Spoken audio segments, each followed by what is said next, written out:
Padre nostro che sei nei cieli, santo il tuo nome, nessuno è come te, oh Padre nostro che sei nei cieli, santo il tuo nome, nessuno è come te. Venga il tuo regno, sia fatta la tua volontà, in terra come in cielo, tutto il creato ti adori. Venga il tuo regno, sia fatta la tua volontà, in terra come in cielo, tutto il creato ti adori.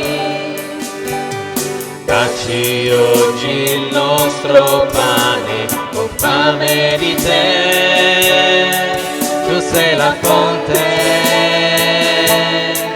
di ogni bene,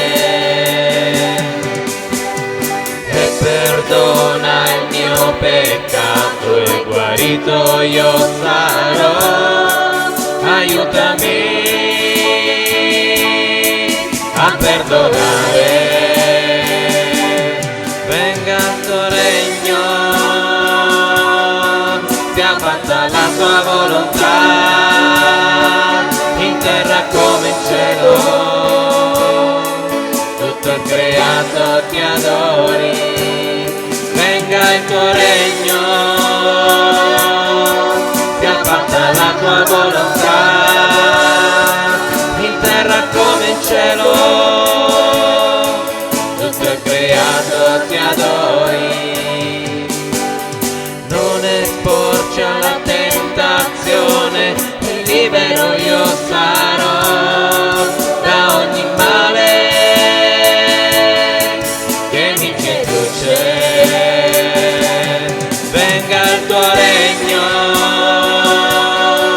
sia fatta la tua volontà, in terra come in cielo,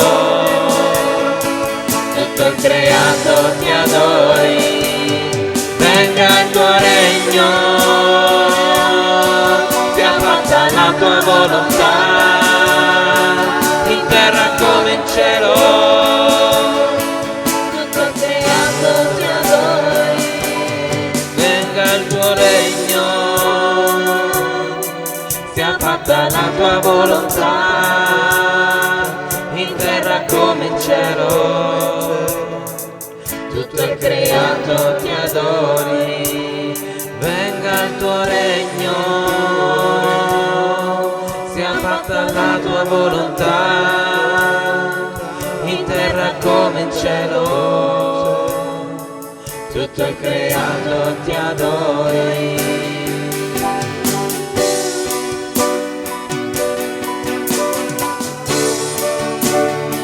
Tutto il creato ti adori, tutto il creato ti adori. Venga il tuo regno, sia fatta la tua volontà, in terra come in cielo, tutto il creato ti adori. Venga il tuo regno, sia fatta la tua volontà, in terra come in cielo, tutto il creato ti adori. Tutto il creato ti adori.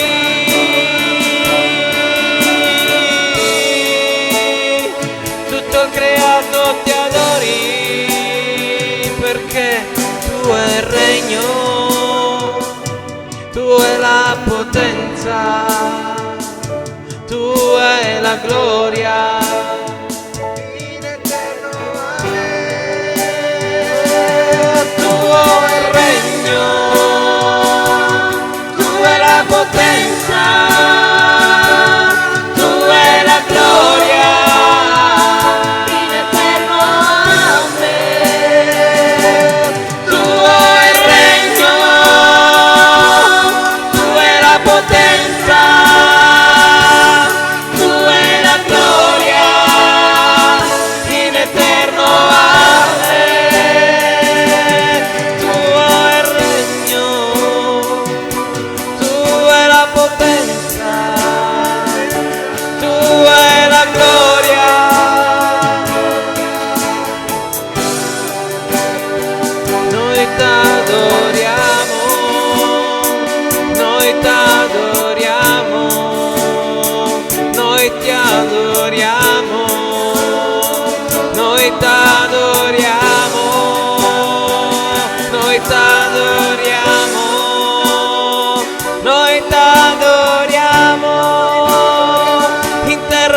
come in cielo, noi ti adoriamo, noi ti adoriamo, noi ti adoriamo, in terra come in cielo, tutto il creato ti adori, noi ti adoriamo, noi ti adoriamo, noi ti adoriamo, tutto il creato ti adori, noi ti adoriamo, noi ti adoriamo, in terra come in cielo, tutto il creato ti adori.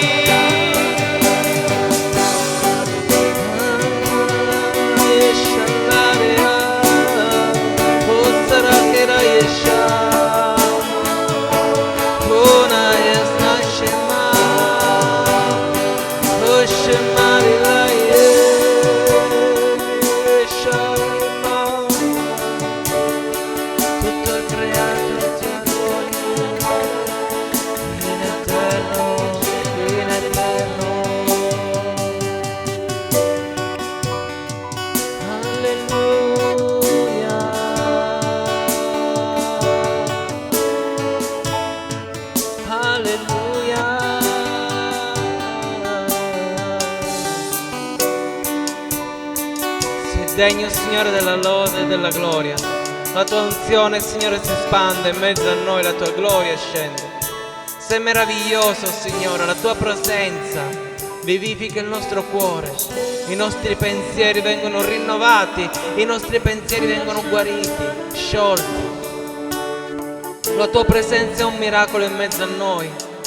La tua presenza è un dono immeritato. Ti rendiamo lode e gloria. Shayes Neselara, Oriya Shara, Oriya's Nasha.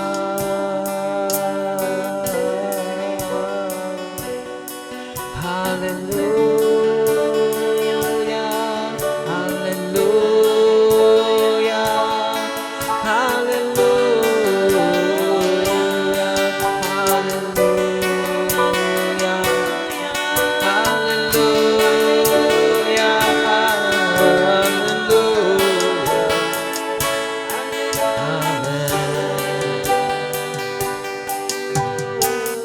Continua, Signore, a muoverti in mezzo a noi. Vogliamo, Signore, chiudere gli occhi alla tua presenza, innalzare, Signore, le mani in alto, in cielo. Vogliamo alzare il nostro cuore, elevarlo alla tua presenza.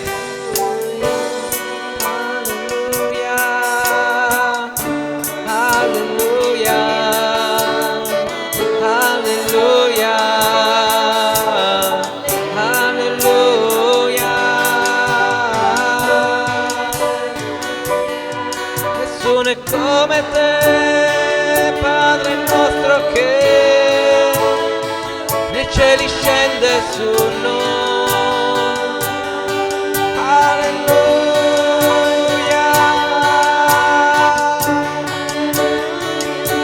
meraviglioso Re, il tuo trono è qui in mezzo a noi.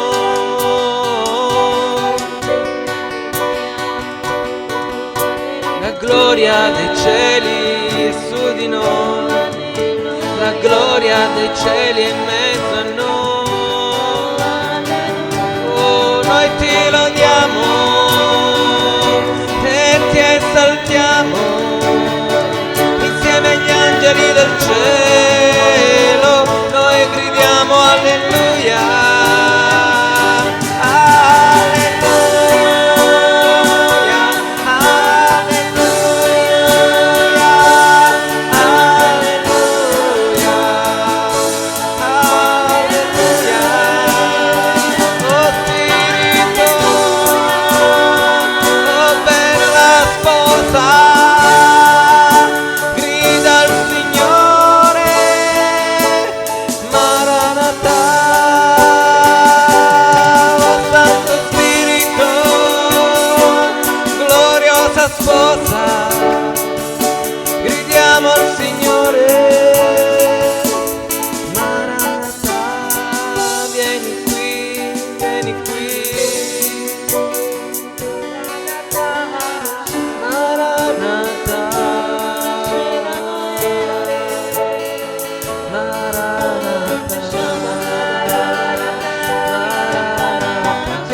Vieni Signore Gesù.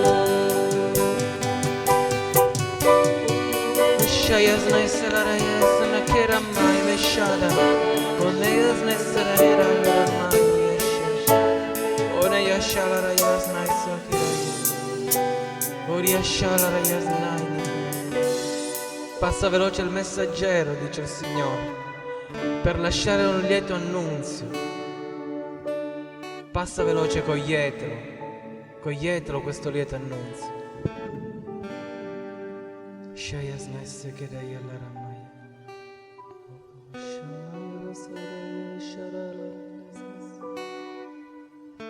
Orias Nasheva Dayasa.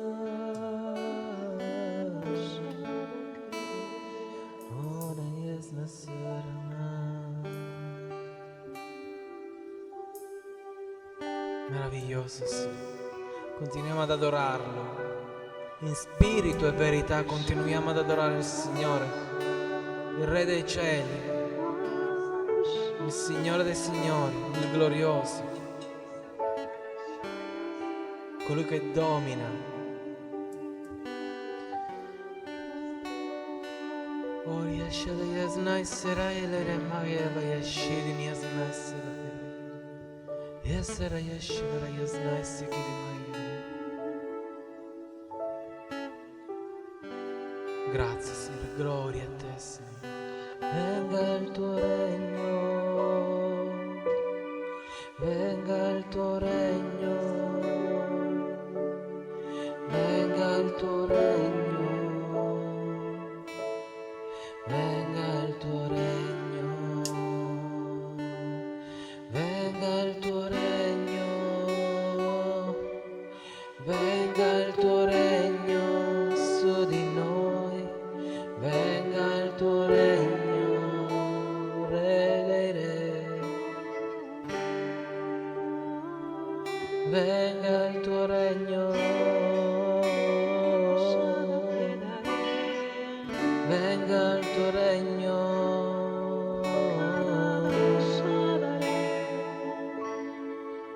su di noi.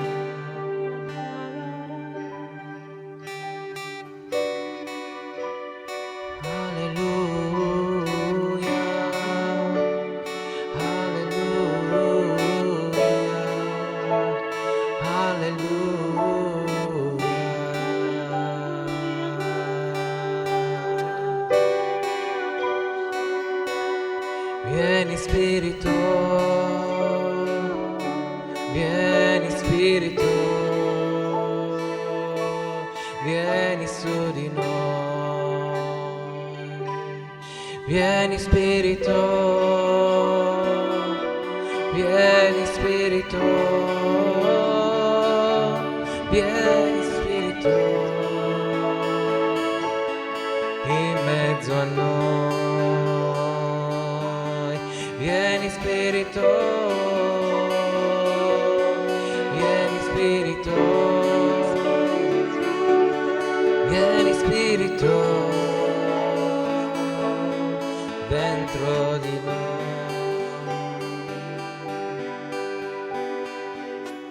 Shayasna Sekiriya Sera Yashada Yasna Horia Lara Kiriyasna Shayas Laisera Ke Ona Yasna Kema Onia Shada Yasla Kiriyasha Onia Znaini Kiriminiya Sereke Onia Shayasna Sekiriya Lara Yasna Kema. Sciogli il tuo cuore, sciogli questa durezza che è nel tuo cuore. Alla presenza del Signore non mettere le mani avanti, ma lasciati invadere, lasciati riempire di Spirito Santo. Perché se ti presenti col cuore duro non ricevi nulla. Apri il cuore, apri il cuore. Apri il cuore, apri la bocca, apri il cuore alla lode, all'adorazione. Adoralo, adoralo, adoralo. Adoralo con tutto il cuore, adoralo. Adoralo perché Gesù è presente per noi. Adoralo, adoralo.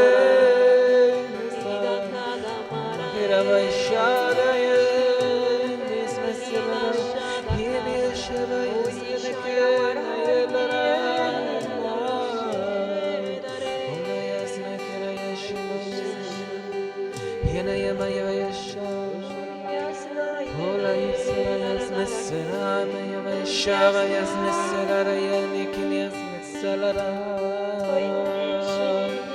Umay veshen isnayena yekeva Helare yasnamay men yeshara yasnay Hilirikiya yasnesalara maye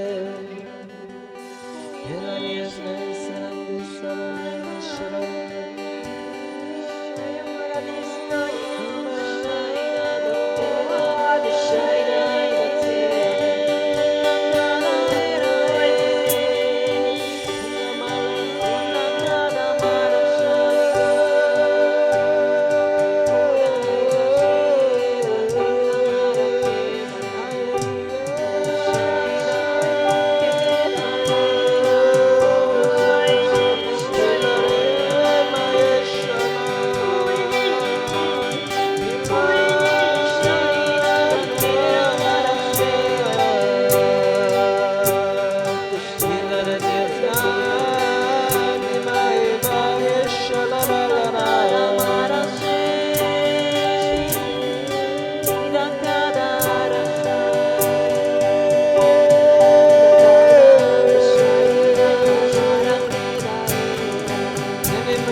Alleluia, gloria, gloria, gloria, gloria a te, Signore Santo. Oh, sei degno, Signore, gloria, gloria. Gloria Shadara Desmaisera Karamala Ravende Snaisha. Ola Rayel, Shadara Magre Bayesna. Ismeselere.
Alleluia, e per questo momento il Signore mi ha messo questo passo nel cuore, Malachia 4.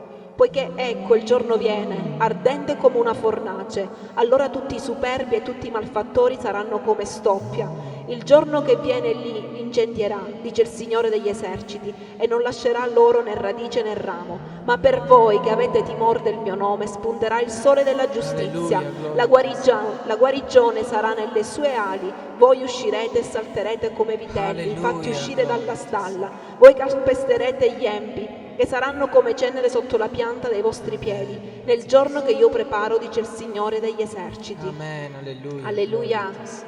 Alleluia, grazie Padre. Grazie Padre perché questa è una certezza, una promessa per chi teme te, per i tuoi figli. Noi siamo tuoi figli, noi ti abbiamo accettato. Grazie perché tu sei per noi, con noi.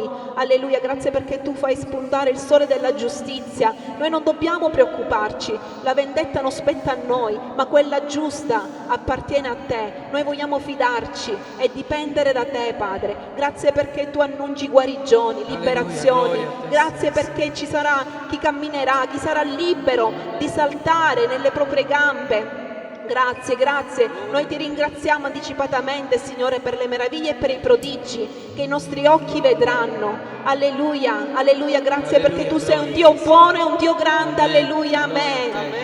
Amen. Io volevo dire un'altra cosa, che il Signore ha aperto il cielo, ha fatto piovere un'abbondante pioggia e che la mano in Ezechiele, la mano del Signore, dell'Eterno, si era posata su di noi. Genesi, capitolo 2, dal versetto 18. Poi l'Eterno Dio disse: non è bene che l'uomo sia solo. Io gli farò un aiuto conveniente a lui. E l'Eterno Dio formò dalla terra tutti gli animali dei campi e tutti gli uccelli del cielo, e li condusse dall'uomo per vedere come li avrebbe chiamati. E in qualunque modo l'uomo li avesse chiamati, ogni essere vivente, quello doveva essere il suo nome. E l'uomo diede dei nomi a tutto il bestiame, agli uccelli del cielo e a ogni animale dei campi, ma per l'uomo non si trovò alcun aiuto conveniente per lui. Allora l'Eterno Dio fece cadere un profondo sonno sull'uomo, che si addormentò e prese una delle coste e richiuse la carne al suo posto. Poi l'Eterno Dio, con la costola che aveva tolta all'uomo, ne formò una donna e la condusse all'uomo. E l'uomo disse: questa finalmente è ossa delle mie ossa e carne della mia carne. Lei sarà chiamata donna perché è stata tratta dall'uomo. Perciò l'uomo lascerà suo padre e sua madre e si unirà a sua moglie e saranno una carne sola. Amen.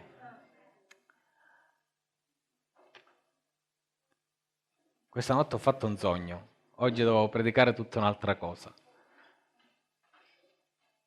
Ho sognato uno di voi che mi diceva che era solo e si sentiva solo. Quindi ho trovato opportuno parlare oggi della solitudine. La solitudine non è un problema spirituale che viene da uno spirito. Adamo era un uomo perfetto nella creazione, eppure si sentiva solo. Ok? Si può essere perfetti e si può essere anche vicino a Dio come era Adamo, eppure avere la mancanza di qualcuno, essere soli. Adamo appunto era proprio questo, era solo, nonostante fosse sempre alla presenza di Dio, ancora non c'era stato il peccato, ancora non avevano disubbidito Adamo ed Eva ancora non c'era, nonostante l'uomo fosse a tu per tu con Dio e aveva solo lui come punto di riferimento, perché non c'erano neanche gli animali, ci dice. Ok, anche se furono creati prima, ma qui ci dice che gli animali sono stati creati in funzione dell'uomo. Quindi l'uomo, nonostante avesse tanta compagnia, tra virgolette, era solo. È parso buono all'uomo creargli una compagnia, un aiuto conveniente.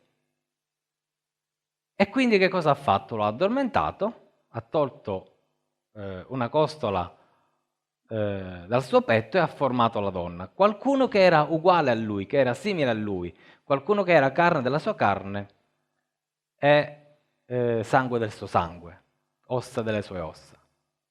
Amen? Non vogliamo parlare di matrimonio oggi, non vogliamo parlare della coppia intesa come marito e moglie, ma vogliamo parlare di come ognuno di noi certe volte si sente solo. E la solitudine può portare diversi problemi spirituali, ma la solitudine non è in sé un problema spirituale. Ci siete? Però può essere causata da un problema spirituale. Quindi noi vediamo che qui Adamo non ha nessun problema spirituale, eppure si sente solo. Se andiamo a leggere poco più in là, Genesi, capitolo 3, versetto 11. E Dio disse: chi ti ha mostrato che eri nudo? Hai forse mangiato dall'albero dal quale ti avevo comandato di non mangiare? L'uomo rispose: la donna che tu mi hai messa accanto mi ha dato dall'albero e io ne ho mangiato. Ok, noi vediamo che qui c'è il primo danno della solitudine. Quando l'uomo pecca, si allontana da Dio. E quando l'uomo si allontana da Dio, si allontana anche dalla donna. Quindi, non avendo più il punto di riferimento, qual era Dio nella sua vita, si rovina anche il rapporto con la donna. Che cosa fa Adamo? Quello che fanno tutti i mariti di questo mondo. Colpa di mia moglie. No, scherzo. Però Adamo ha fatto questo. Non solo ha rovinato il suo rapporto con Dio, ma ha rovinato il suo rapporto con la donna, con sua moglie, perché Eva, secondo me, l'ha guardato e gli ha detto: ma te li ha chiesto? Cioè, capite che si è iniziata a creare un astio tra i due. Perché se io mi sento accusato, non è bello. Quindi, da qui si vede qual è il principio primo dell'amicizia: prendersi le proprie responsabilità. Se uno vuole mantenere l'amicizia, deve prendersi le proprie responsabilità. Adamo doveva prendersi le proprie responsabilità con Dio per mantenere l'amicizia. Doveva dire: Signore, perdonami, è colpa mia. E non doveva accusare sua moglie. Tutte le amicizie in questo mondo si rovinano perché abbiamo paura di prenderci le nostre responsabilità. Abbiamo paura che qualcuno ci dica: però è colpa tua. Però noi siamo stati creati per essere in compagnia, non siamo stati creati per essere soli. Gesù anche è stato solo, ma nel Nuovo Testamento, quando si legge di solitudine, della solitudine di Gesù, è sempre una solitudine in comunione col Padre. Non era mai solo. Però aveva degli amici, e aveva anche degli amici intimi. Aveva tantissimi amici, i 70 discepoli, i 12 apostoli. E di questi 12 poi ne scelse 3 in particolare, perché amavano stare con Gesù e Gesù apprezzava questo loro modo di fare ed è diventato intimo amico con questi 3, Pietro, Giacomo e Giovanni. E a Pietro, Giacomo e Giovanni praticamente faceva vedere le cose più meravigliose, più belle, ma non è che disprezzava gli altri, ma magari erano gli altri che avevano un livello di amicizia diverso. Pietro, Giacomo e Giovanni invece avevano un livello di amicizia più intimo. L'amicizia toglie la solitudine. Sapete quando Pietro ha perso l'amicizia con Gesù? Quando lo ha rinnegato. Anche Giuda ha perso l'amicizia con Gesù, ma molto prima di tradirlo. Non era un amico vero. Però Pietro poi è ritornato sui suoi passi. È bello pensare che Gesù in Giovanni ha subito 3 processi, non 2 come ci raccontano gli altri Vangeli, 3. E rappresentano i 3 rinnegamenti di Pietro anche. E quando Gesù ha detto mi ami tu, ha dato il potere di queste 3 manifestazioni diaboliche, di questi 3 processi, li ha riparati dando tutto il potere a Pietro come rappresentante della cristianità, di noi, del suo corpo. E in quel momento è diventato un amico veramente intimo Pietro. Amen. Quindi il primo principio è quello di prendersi la propria responsabilità. Pietro ha capito che ha sbagliato. Pietro per 3 volte ha dovuto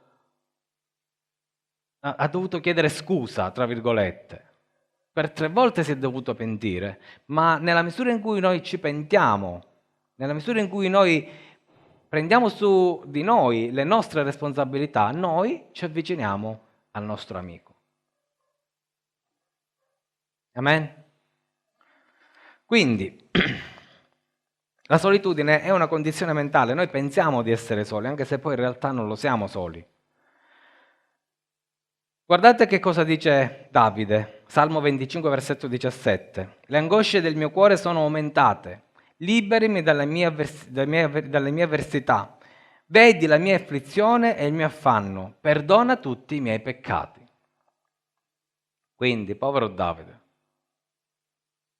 che era in questo momento particolare di questo salmo, lui era praticamente solo, veramente fisicamente, tutti lo volevano morto, era veramente solo. Però lui riconosce che la sua condizione è nello stato di peccato. Ha capito che nella sua vita c'è qualche cosa che deve essere corretto. Lui può essere liberato da tutti i suoi pesi nella misura in cui chiede perdono e viene perdonato. Quindi quando noi vogliamo togliere la solitudine dalla nostra vita, noi dobbiamo iniziare a perdonare gli altri e a perdonarci. Quindi non soltanto prendere su di noi la responsabilità delle nostre azioni, ma anche perdonarci e perdonare.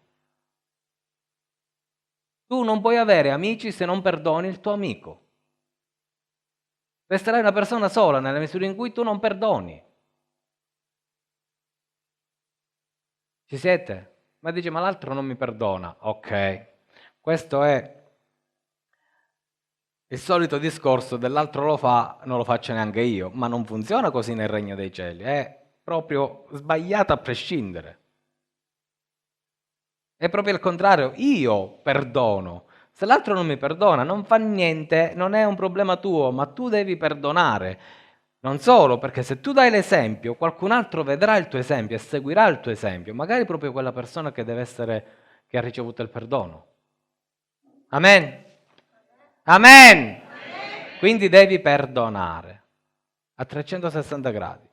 Perdono nella tua vita e perdono verso gli altri. Levitico 9,18. Non farai vendetta e non serberai il rancore contro i figli del tuo popolo, ma amerai il prossimo tuo come te stesso. Io sono l'Eterno. Levitico 19,18. Qua saliamo di grado, nel senso che non solo devo perdonare, ma non devo neanche tendere a vendicarmi. Ok? Io ho preso questo versetto di Levitico perché è forte come versetto, ma perché lo devo collegare ad un altro versetto del Nuovo Testamento. Ma già ci dice che dobbiamo amare il nostro prossimo come amiamo noi stessi. Cioè, se il mio amico mi fa un torto, io non mi posso vendicare, perché io devo fare quello che desidero che sia fatto a me. Se io faccio un torto, io ho il desiderio che nessuno mi giudichi e si vendichi per quello che ho fatto. Amen. Ma è così, Gesù ha fatto così. Noi dovevamo essere giudicati. E la Bibbia ci insegna che gli ebrei facevano di tutto per non ricevere un giudizio da parte di Dio.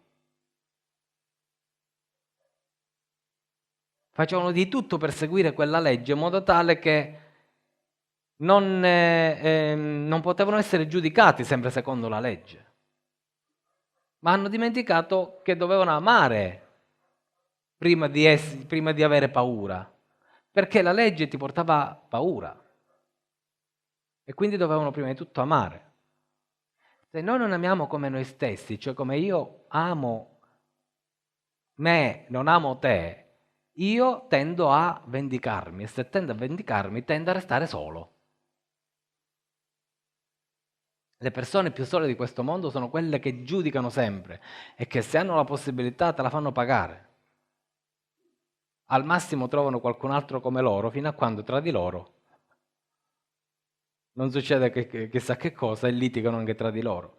Ma guardate che questo comandamento è un comandamento senza lo Spirito Santo, perché poi in realtà Gesù, guardate che cosa dice in Giovanni 13,34, vi do un comandamento nuovo, che vi amate gli uni gli altri, come io vi ho amato, anche voi, amatevi gli uni gli altri. Oh, Gesù dice vi do un comandamento nuovo, ma se è vecchio,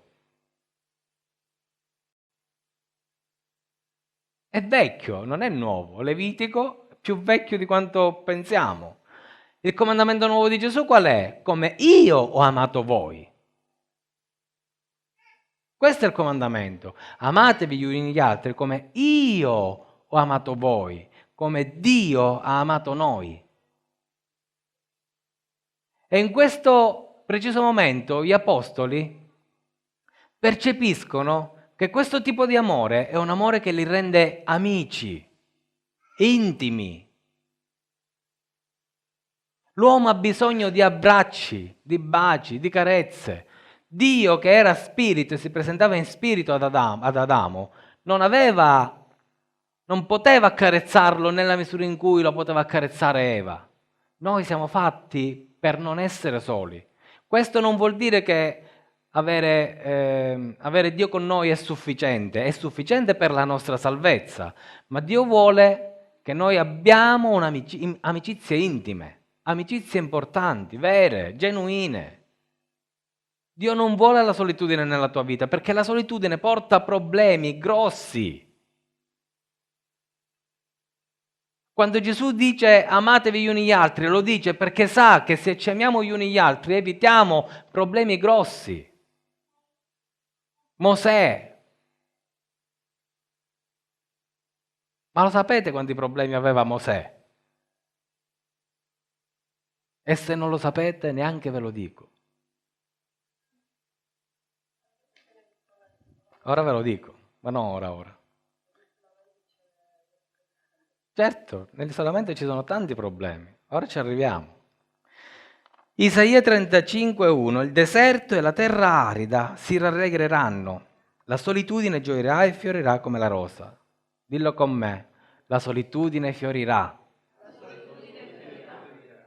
La solitudine come? La solitudine fiorirà come la rosa, fiorirà abbondantemente e gioirà con giubilo e grida d'allegrezza. Allora si apriranno gli occhi dei ciechi e saranno sturate le orecchie dei sordi, e lo zoppo salterà come un cervo e la lingua del muto griderà di gioia, perché sgorgeranno acque dal deserto e torrenti nella solitudine. Quando siamo soli, vengono i problemi spirituali. E guardate che dice: allora si apriranno gli occhi dei ciechi e saranno sturate le orecchie dei sordi, lo zoppo salterà come un cervo e la lingua del muto griderà. Sono problemi spirituali, ma possono essere anche problemi fisici, perché sgorgeranno acque nel deserto e torrenti nella solitudine. Cioè, quando sgorgeranno acque nel deserto e torrenti nella solitudine, cioè quando il nostro spirito riceve quell'affetto necessario, non soltanto da parte di Dio, perché qua parla di qualcosa di spirituale, è vero, ma anche a livello umano, quando noi siamo uniti insieme, io che sono cieco, vedo l'amicizia, vedo che qualcuno mi ama, perché la cecità, il deserto dentro di me, la solitudine dentro di me non mi fa vedere le cose come si devono vedere e non mi fa sentire la parola di Dio come deve essere sentita, non mi fa camminare come devo camminare e la mia bocca non gioisce, maledice.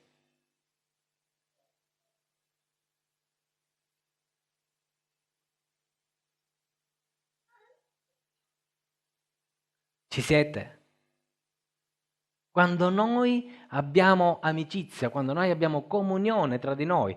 In questa settimana sono stato felice di sentire Antonietta al telefono che parlava con qualcuno di voi, perché si sono create delle amicizie più forti, si sono consolidate tra di noi belle amicizie, belle intimità. È bello, perché è ovvio che due zoppi insieme cadono, ma se uno zoppica e l'altro invece no, può aiutare quello che zoppica. Noi possiamo trovare riposo in Dio sempre. Noi dobbiamo trovare la nostra intimità con Dio, non la nostra solitudine, la nostra intimità con Dio. Ma Dio ci ha creati in modo tale da avere intimità anche tra di noi. Dio ci ha creato in modo tale di essere tra di noi come l'uno che aiuta l'altro, l'uno che si unisce all'altro e lo sostiene. Dico, in Dio siamo sufficienti, vero è, ma Dio preferisce che noi siamo sufficienti tra di noi. L'ha deciso Lui così. Se no Gesù non avrebbe detto agli apostoli amatevi gli uni gli altri. Se l'avessi chiamata uno a uno, ci avessi detto: non ti preoccupare, io sono con te fino alla fine del mondo. Poi se avessi chiamata all'altro, ci avessi detto: non ti preoccupare, io sono con te fino alla fine del mondo. No, non ha fatto così Gesù. Li ha messi insieme e gli ha detto: amatevi, siate amici. Siate amici. Quando noi siamo veri amici, quando in noi c'è l'amicizia che viene dall'amore di Dio, dalla pace, come abbiamo detto sabato scorso, vi lascio la pace, non quella che lascia il mondo. Quindi quando noi abbiamo questo tipo di pace, questo tipo di serenità dentro di noi abbiamo un'amicizia che non è un'amicizia del mondo, è un'amicizia celestiale, un'amicizia spirituale, vera. Questo non vuol dire che non dobbiamo avere amici fuori, anzi al contrario, perché le persone fuori hanno bisogno di amici, non hanno bisogno di giudici. La gente ha bisogno di amicizie vere, non di giudici che li giudicano per i loro comportamenti, per come si muovono. Dice: ma noi non dobbiamo dire che stanno sbagliando, ma l'amico vero lo fa. L'amico vero te lo dice: stai sbagliando. Dall'altra parte, se non c'è un'amicizia vera, vuol dire che non era un'amicizia vera. Ma questo non vuol dire che dobbiamo abbandonare le persone. Noi dobbiamo dare l'esempio. Noi siamo figlioli di Dio. Noi abbiamo ricevuto lo Spirito Santo. Noi abbiamo quella capacità tale che gli occhi nostri vedono, le nostre orecchie sentono, la nostra lingua gioisce e noi camminiamo secondo lo Spirito. Amen. Tu sei chiamato a trovare amicizie qua, intime, ma sei chiamato anche ad avere amicizie fuori. Chi si isola ha un problema spirituale.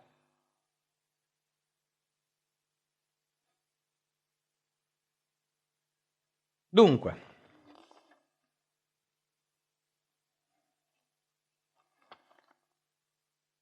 Esodo 4:10. Allora Mosè disse all'Eterno: ahimè, Signore, io non sono un parlatore. Non lo ero in passato e non lo sono da quando tu hai parlato al tuo servo, poiché sono tardo di parola e di lingua. L'Eterno gli disse: chi ha fatto la bocca all'uomo e chi lo rende muto, sordo, vedente o cieco? Non sono forse io l'Eterno? Or dunque va, e io sarò con la tua bocca e ti insegnerò ciò che dovrai dire. Ma Mosè disse: deh, Signore, manda il tuo messaggero per mezzo di chi vorrai.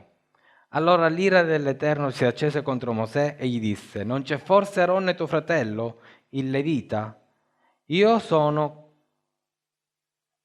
che parla bene.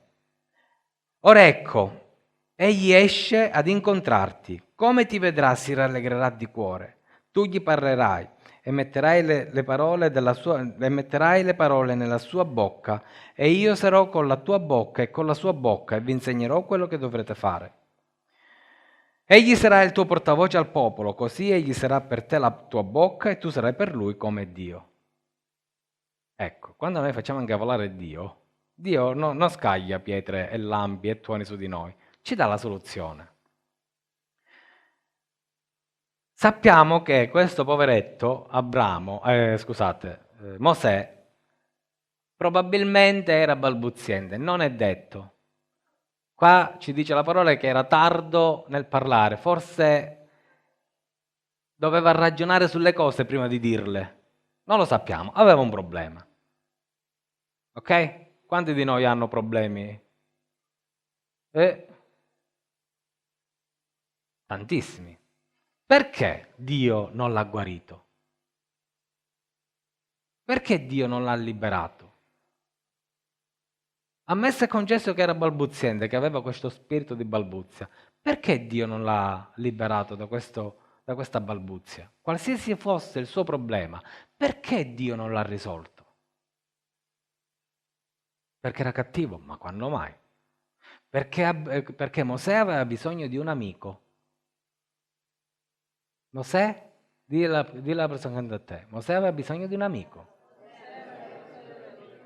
Ma Dio non era sufficiente su Mosè? Certo che era sufficiente. Ma Dio aveva deciso che Mosè non poteva restare solo. Aveva bisogno di un intimo amico. E che cosa gli dice? Esci fuori, perché guarda che fuori c'è tuo fratello Aronne. Quando ti vedrà, gioirà.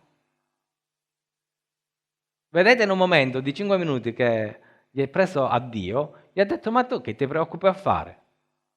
C'è un amico fuori che ti attende, che è tuo fratello. Non solo, lui gioirà quando ti vedrà. E che cosa gli dice? Tu sarai per lui come Dio, cioè lo istruirà.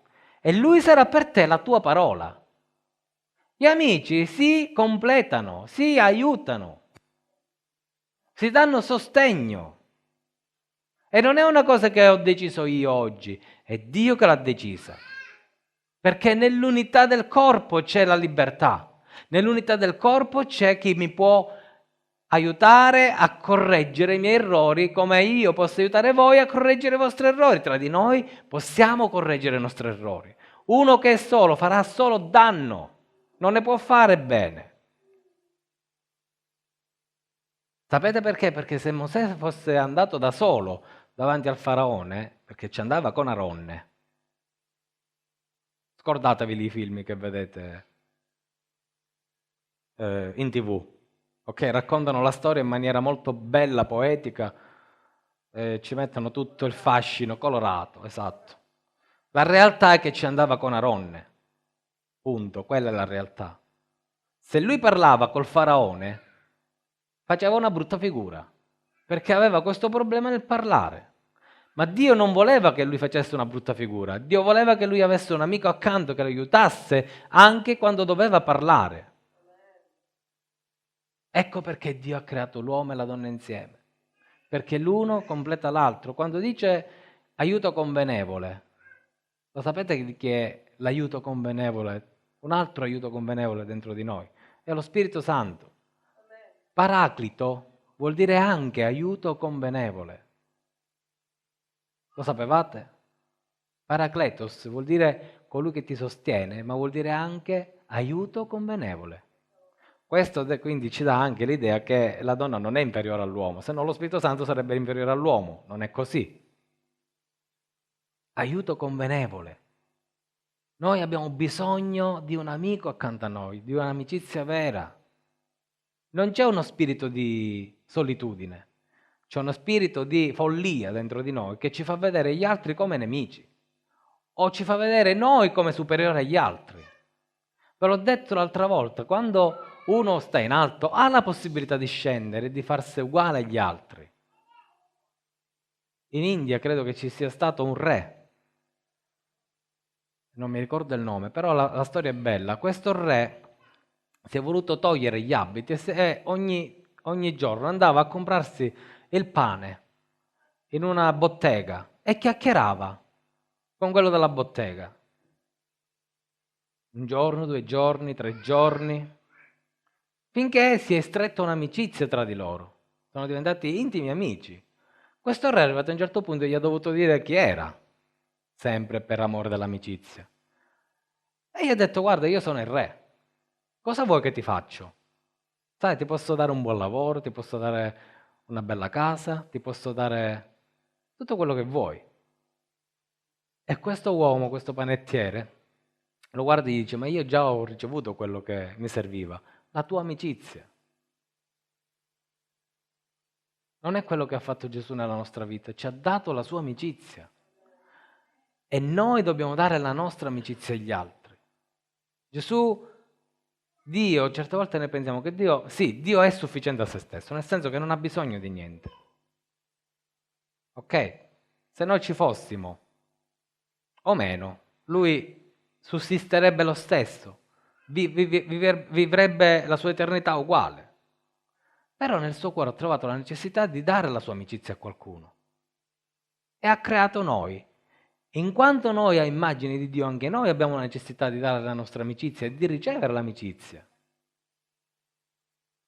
Quindi oggi Dio ci invita a darci agli altri nell'amicizia. Come vi ho appena detto, naturalmente, non tutti sono amici intimi. Gesù aveva 3 amici intimi, Pietro, Giacomo e Giovanni. E di questi 3 poi uno era pazzo per Gesù, che era Giovanni.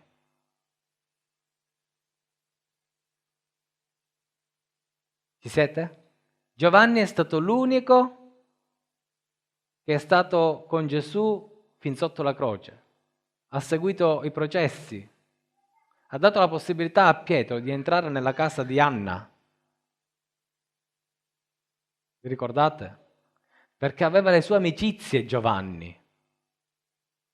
Perché a casa di Anna, che era il suocero del sommo sacerdote, a casa di Anna non ci poteva entrare nessuno. Eppure Giovanni aveva le sue amicizie là dentro ed era ragazzino. Ma lui ha sfruttato le sue amicizie per far entrare Pietro là dentro, vi ricordate? E Pietro che cosa ha fatto? Si è messo là vicino ad un fuoco e poi gli hanno detto: ma tu non sei pure uno di quelli che segue Gesù? No. Comunque, questo non è un altro discorso. Ma Giovanni aveva le sue amicizie, le sue buone amicizie per entrare là dentro. Un altro brano ci dice anche di fare amicizie con le ricchezze ingiuste. Perché? Perché noi abbiamo bisogno di essere in comunione anche con quelli che ci sono ingiusti nella nostra vita. Perché gli ingiusti da noi possono ricevere. Noi siamo una cosa speciale, ma non siamo una cosa speciale per essere conservata in un cassetto e arrivederci buonanotte. Siamo una cosa speciale per essere dati agli altri. Tu hai il dovere di farti amici, tu hai il dovere di essere amico. Naturalmente per mantenere l'amicizia servono quelle cose che abbiamo detto, ovvero prendersi le proprie responsabilità, chiedere scusa se è necessario, perdonare e perdonarsi. E se è necessario dare anche più di quello che possiamo dare. Gesù ha dato di più.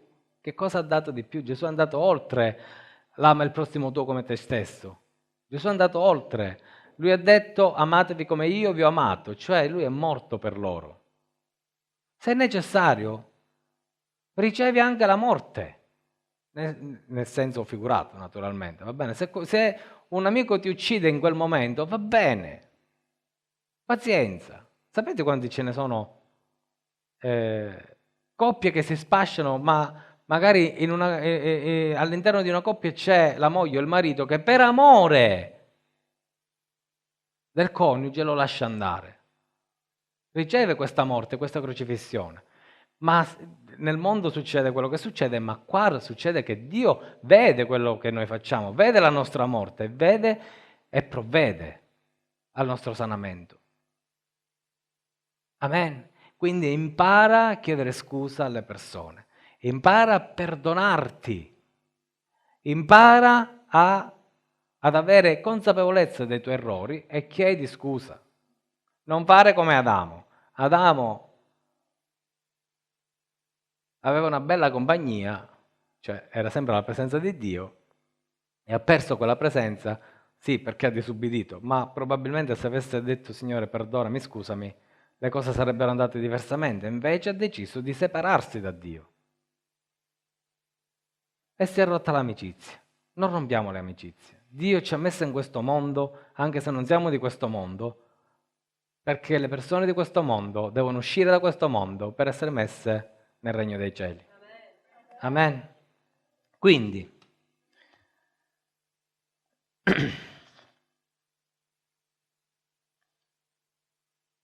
Mosè ha avuto un'amicizia intima con suo fratello. Aaron ha trovato gioia nel vedere suo fratello, non perché lo doveva aiutare, ma solo perché lo ha visto. Solo perché sapeva che gli stava andando incontro, Aaron si è riempito di gioia. L'amicizia vera procura gioia. Tranquilli che anche Mosè, quando Dio gli ha detto: non sarai solo, sarai con Aaron, anche Mosè si sarà riempito di gioia, ha trovato pace. Perché nel cuore di Mosè non c'era pace già con le parole di Dio? Certe volte noi riceviamo dal Signore, ma non abbiamo pace, perché non abbiamo conferma da parte degli altri. Dici: ma tu devi avere fede in Dio. Assolutamente, noi dobbiamo avere fede in Dio. Ma sapete quanto è bello quando ci viene qualcuno incontro e ci dice: sì, guarda che il Signore mi ha dato questa parola per te, è vera, non ti preoccupare, ti sosterrò io, verrò io con te. Perché noi siamo fatti comunque di carne e abbiamo bisogno di qualcuno che è fatto di carne che ci sostiene. Se no Dio non avrebbe deciso di metterci una donna accanto o un uomo accanto. non avrebbe deciso di darci dei figli, non avrebbe deciso che la nostra vita fosse in comunità, ma isole. Noi abbiamo bisogno che il messaggio di Dio riempia la nostra vita, ma questo riempimento deve arrivare a toccare anche gli altri devono sostenerci. A Mosè, vi ricordate che un giorno doveva pregare in un combattimento, le sue braccia dovevano stare alzate. Chi c'era accanto a Mosè? Aaron e Caleb, che sostenevano le sue braccia. Ma perché Dio non poteva già ascoltare la preghiera di Mosè anche con le braccia abbassate? No, perché Dio vuole vedere unità, Dio vuole vedere l'amicizia tra di noi. Dio vuole vedere che noi siamo un corpo, una mente, un cuore, consapevoli che dobbiamo avere la stessa visione. Gesù è stato solo nell'orto del Getsemani. Non c'era nessuno che lo sosteneva con la preghiera. Eppure Dio è venuto incontro alla sua solitudine, gli ha mandato un angelo. L'unico momento in cui Gesù si è sentito veramente solo, veramente solo, fu sulla croce, quando disse: Padre, ma dove sei? Mi hai abbandonato anche tu. E qui ritorniamo al discorso dell'inizio, è il peccato che ci rende soli. È la follia del nostro peccato che ci rende soli, ci allontana dagli altri. Gesù non aveva peccato, ma a causa del nostro peccato era solo. La santità di Dio lo ha abbandonato, la santità del Padre lo ha abbandonato, perché era strapieno del nostro peccato. Quindi, se vogliamo mantenere amicizie vere qua dentro, dobbiamo liberarci dai nostri peccati, dalle nostre antipatie, dalle nostre simpatie negative, dai nostri pregiudizi, dai nostri preconcetti, dai muri che noi alziamo. Costruitela una porta in questo muro.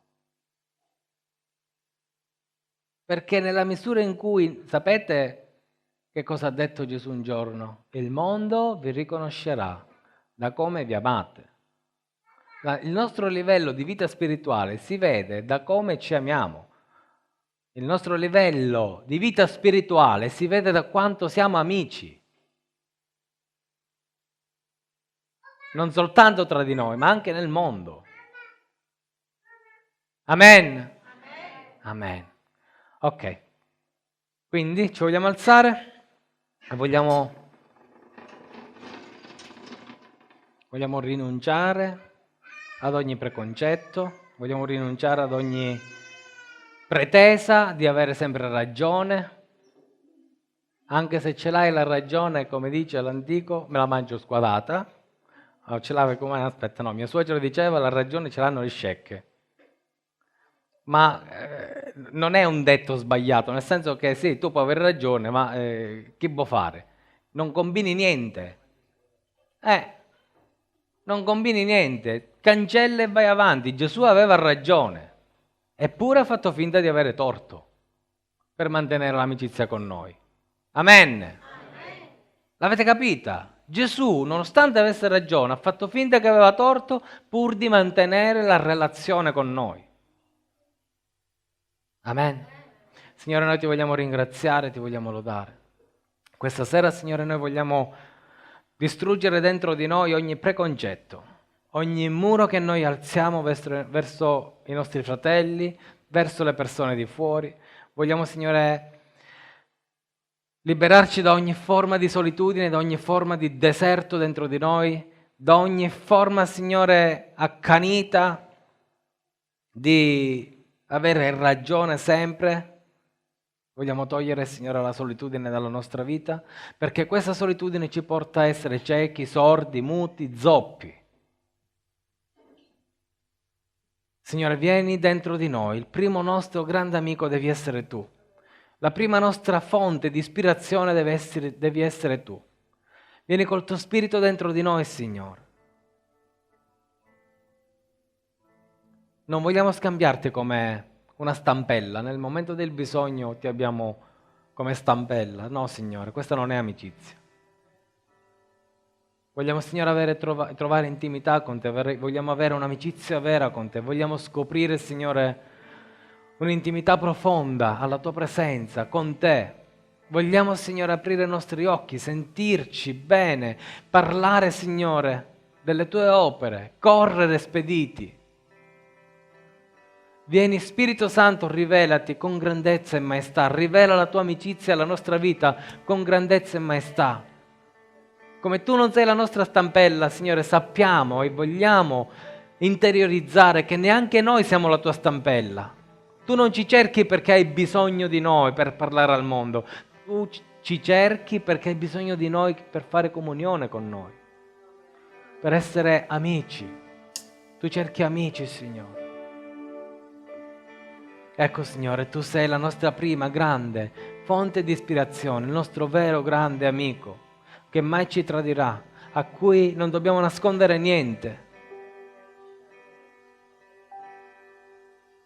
Vogliamo, Signore, avere questa consapevolezza dentro di noi, questa attitudine verso di noi, tra di noi. Vogliamo diventare amici, Signore, veri, tra di noi. Vogliamo trovare l'intimità giusta, Signore, che gli amici hanno quando stanno insieme, mentre si guardano un film, mentre si bevono una birra con una pizza.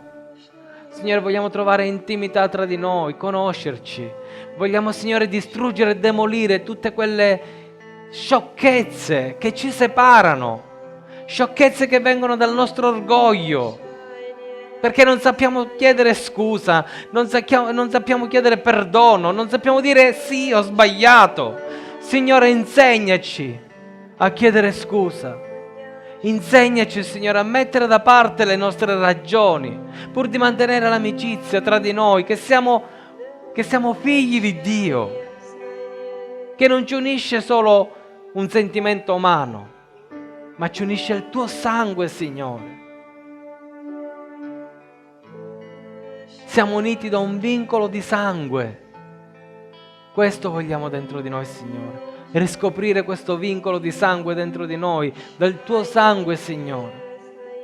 Come Mosè, che ha gioito nel sapere che Aronne sarebbe stato con lui, come Aronne che ha gioito quando ha visto suo fratello andargli incontro. Signore, questo vogliamo, un'amicizia che sia un'amicizia fraterna, un'amicizia profonda, fraterna, Signore, nel quale non c'è giudizio, ma c'è sostegno.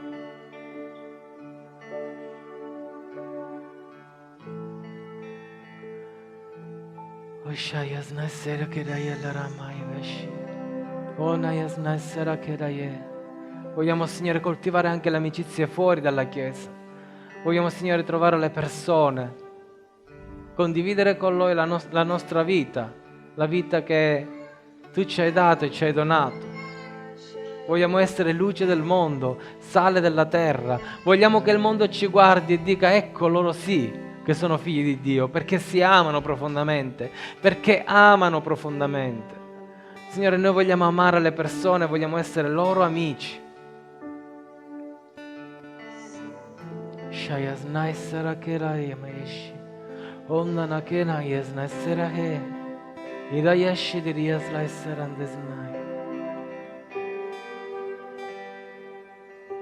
Rimetti in noi la Tua immagine, Signore. Spirito Santo, rimodella i nostri pensieri, rimodella, Signore, l'anima nostra secondo i Tuoi pensieri. Vogliamo essere amico, amica, vera, del quale le persone si vogliono fidare. Rimetti la Tua immagine in noi, Signore, quell'immagine persa quando Adamo ha accusato Eva, quando Adamo ha mentito e non si è dato colpevole alla Tua presenza. Facci amici veri, Signore, di tutti coloro che in questo mondo hanno bisogno di amici veri, di una mano sulla spalla. Signore, facci amici veri, sinceri, secondo il Vangelo, secondo l'amore che Tu hai dato ai Tuoi apostoli. Nel nome di Gesù, vieni, Spirito Santo.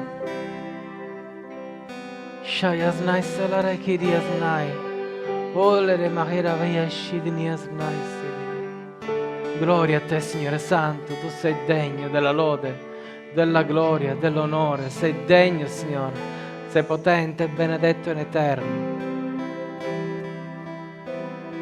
Meraviglioso Dio, meraviglioso Re. Vogliamo ancora lodarti, Signore. Ti ringraziamo, Signore, per il messaggio che ci hai dato questa sera. Vogliamo che il tuo Spirito ancora si muova in mezzo a noi, Signore. Che il tuo Spirito ancora venga in mezzo a noi e vieni, Spirito di guarigione. Tu sei già abbondantemente in mezzo a noi, Signore, ma alza la tua mano, vieni a guarire, Signore, le nostre anime malate, le nostre anime sole, Signore, le nostre anime ferite dagli amici o dagli amici falsi.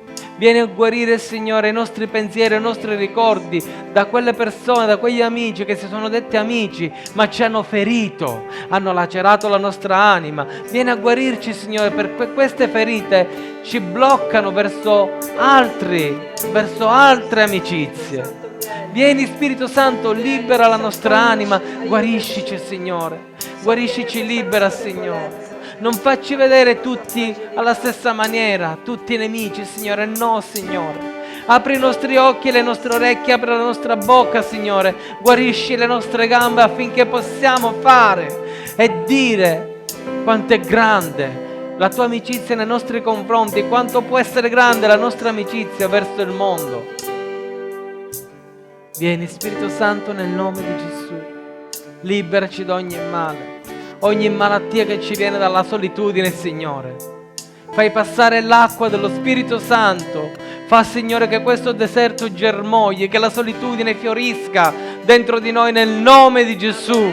Spirito Santo, convincici che dobbiamo essere aperti.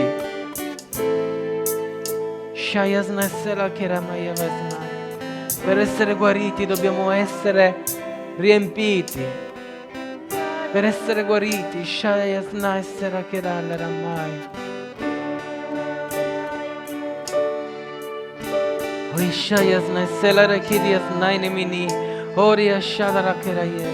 chiudite gli occhi e dillo al Signore: Signore, perdona i miei peccati. Io mi perdono. Voglio distruggere e abbattere ogni muro di difesa inutile. Tu sei il mio difensore. Non ho bisogno di erigere mura io. Tu sei il mio difensore, il mio liberatore, il mio guaritore. Tu sei colui che mi guarisce. Tu sei colui che mi difende dai nemici. Tu sei colui che mi difende dai falsi amici. Io devo essere aperto all'amicizia. Vogliamo cacciare via ogni forma di solitudine che c'è nella nostra mente. Ogni pensiero di solitudine vada via nel nome di Gesù Cristo. Ora, nel nome di Gesù, pensiero di solitudine, vattene via ora, nel nome di Gesù. Nel nome potente di Gesù Cristo.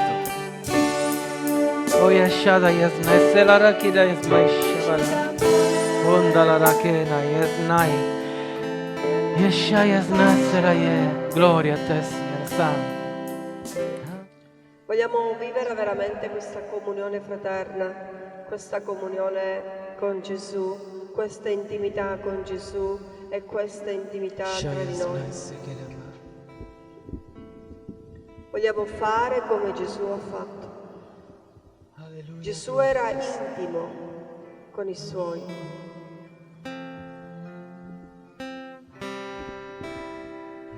E Gesù vuole questa intimità.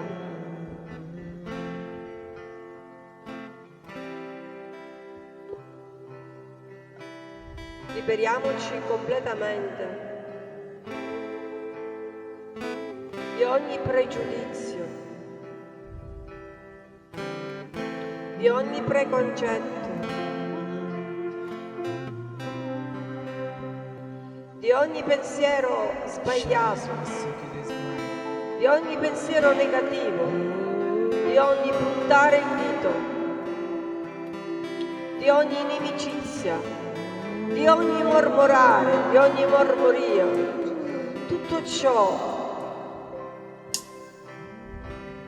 non va fa male al nostro prossimo, ma fa male a noi stessi.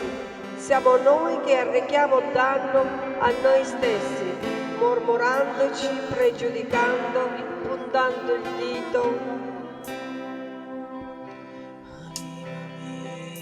pensando in malo modo, pensando diversamente da come veramente sono i fatti.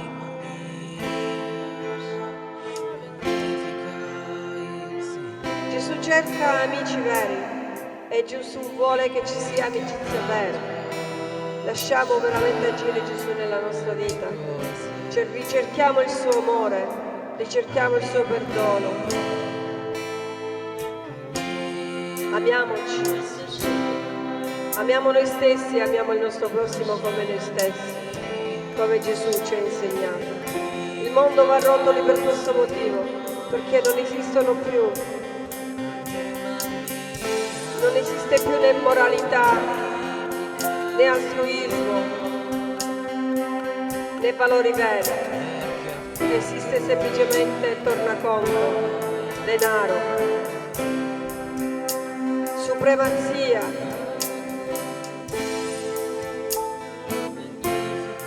Queste cose non portano l'uomo lontano, lo portano semplicemente in una fossa.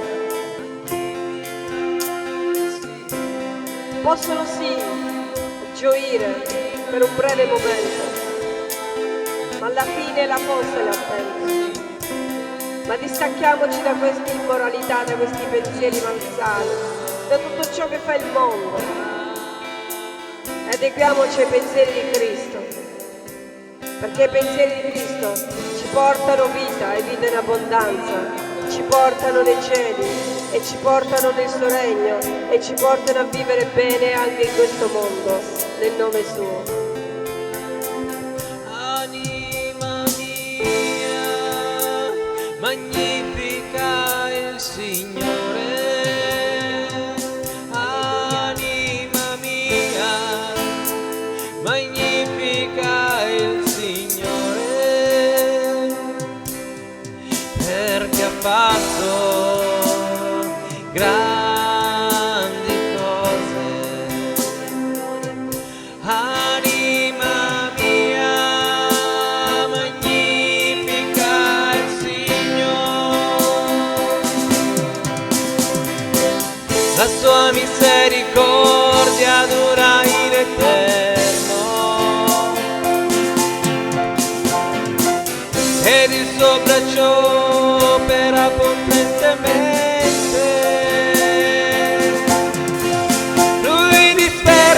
Superbi di cuore e potenti rovescia dai troni.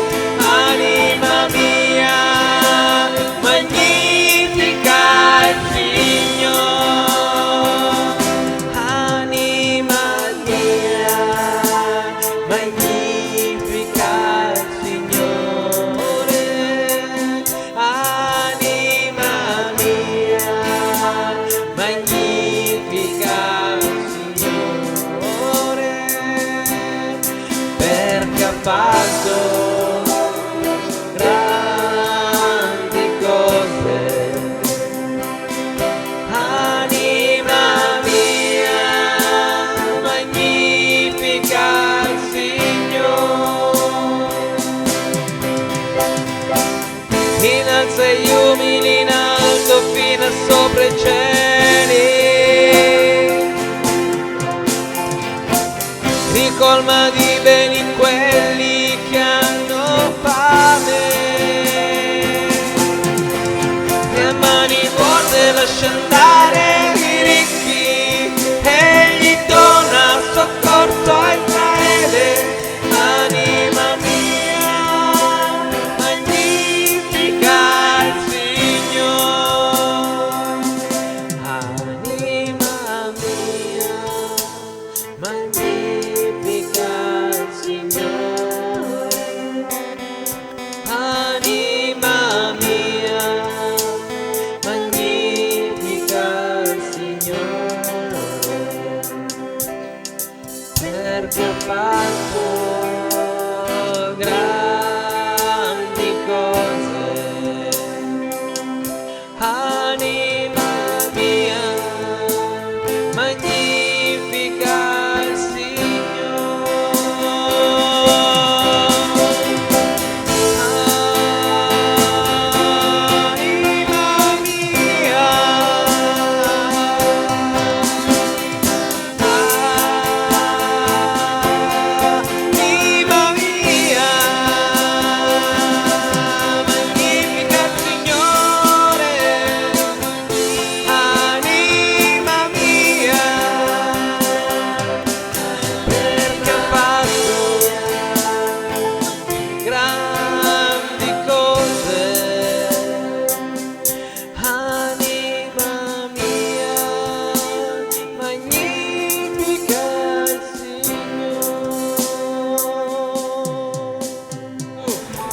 Alleluia. Signore, noi vogliamo ringraziarti per questo giorno, per questa comunione che hai condiviso con noi, che abbiamo condiviso tra di noi come veri amici. Grazie Signore perché tu sei buono, non ci fai mancare la tua presenza, la tua amicizia, non ci fai mancare Signore la tua persona. Signore, vieni a benedirci. Facci Signore amici per nostra moglie, per nostro marito, per i nostri figli, per i nostri vicini. Facci amici veri, sinceri, Signore, perché vogliamo riempire le persone delle tue benedizioni. Nel nome di Gesù te lo chiediamo. Degno della lode, della gloria e dell'onore sei. Amen. Grazie Gesù.